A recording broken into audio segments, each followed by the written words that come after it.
Our workshops clearly show crafters immersing themselves and getting into the zone. The scientific name for this is being in flow. Psychologist Dr. ITAI IVTZAN is an expert in this positive state of mind and how to achieve it.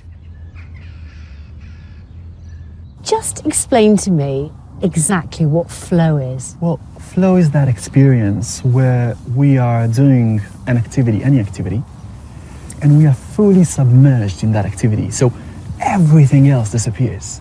Other people gone, time disappears, the thoughts, voices in our head gone, and every bit of our attention is engaged with that which we're doing.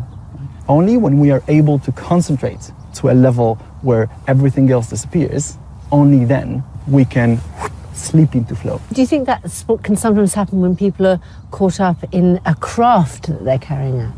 Oh, absolutely. One of the requirements of flow is for us to have an activity where there are clear goals, right? So I need to move from step 1 to step 2. I need to be able to know what these goals are. I need to be able to have feedback so I know that I'm walking the right path, right? So these are obviously as part of crafts, they're there. And there's another important requirement which applies here, and that's the need for the skill and the challenge to match, right?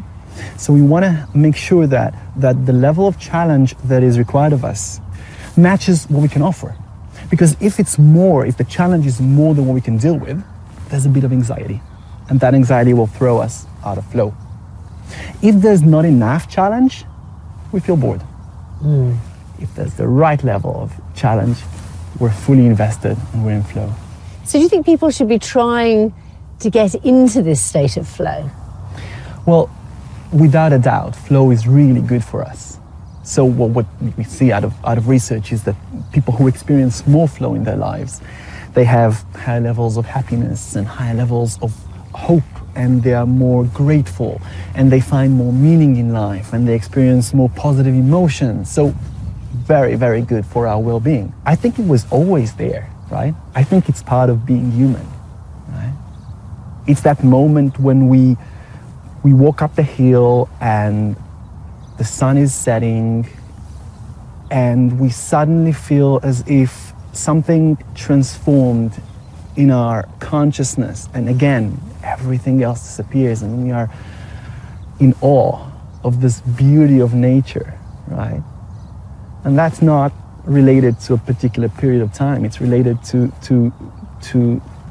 the spiritual aspects of being human.